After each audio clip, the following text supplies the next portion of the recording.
Einar Árni, svakalegur leikur hérna að baki og mögulega tilfinningaþrungi fyrir þig?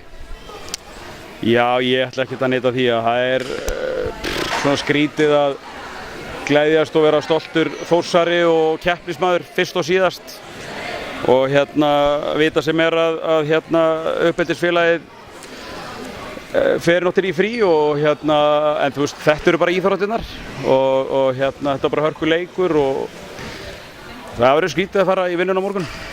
Ég bara segi það alveg sér, það hálfu bekkurinn minn í grunnskólanum mættur að styðja sína menn og allt þetta skilur, þannig að auðvitað finn ég til með þeim og við Stanni hafa gert virkilega vel í vetur og þú veist, og bara unnið úr ofta tíðum svona snúnum aðstæðum og Logi Gunnarsson á ekki skilið að fara í sumarfrí, sko. Það er bara frammistaðan hans á síðustu vikum og í rauninni alla vetur, sko. Bróðir minn sagði mér, við sátum saman og horfðum á Njarðvíkingana á móti KR, hann sagði það verður ekki tekið á hann loga að sko, hann er bara síungur og þú veist, hann sýndi það hérna og náttúrulega bara outstanding í fyrri hálfleik.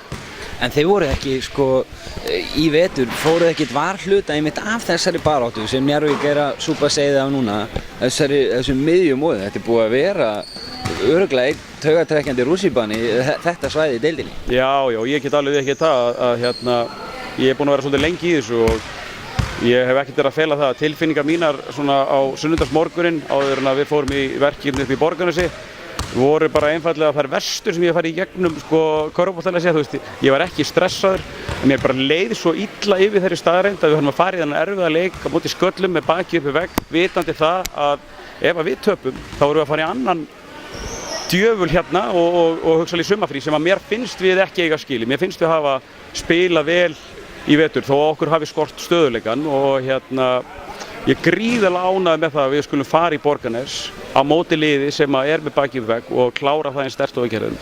Fara hingað í leika móti liði sem aftur annað upp í vegg og þurfti náttúrulega lífsnauðslega sigur að halda og klára það eins sterkt og við gerðum. Þannig að þar fá mínir menn kredit og eins og við í stöðu 65-65 þá hugsaði maður, sko, þú veist, við erum sjálfum okkur versti, við erum búin að vera að missa fullt af galopum skotum í þessu leik.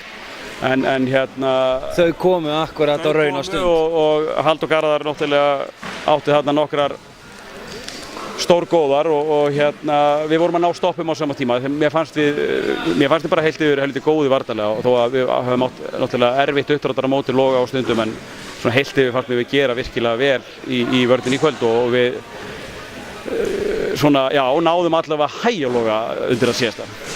Núna býður ykkar hörku slagurinn Suðurströndina. Hvernig svona, þó er kannski ekki alveg búin að vinna þennan leik úr þér, hvernig blasa Grindvíkinga við þér í augnablikinu? Það er bara gríðarlega erfið barátta, bara stríð sem að framundan er. Og við vitum alveg sem að við þurfum að spila 3 hörkuleiki á vetur. Þeir eru bara búin að vera á hörkusvingi, fara á krókinn og vinna massívan sigur og þannig að það er heilmikið vinna sem að er framundan í því að undirbúa okkur fyrir þá. Við þurfum að klálega að reyna að hægja Óla sem búinn að vera bara hrikalega sterkur undanfarið. Dagur Káru, við vitum að hann er mjög effektív, Klins er ólsegur, Ómar og frákastafvarna. Þeir eru bara margir, Lalli alltaf, strákur sem náttúrulega þekkir úrslitakeppnina inn og út, þannig að það verður bara gríðarleg barátta og ég bara hlakka til að takast á við það verkefni. Einar Árni, takk fyrir spjallið og vegna ykkur vel í framhaldinu. Takk fyrir.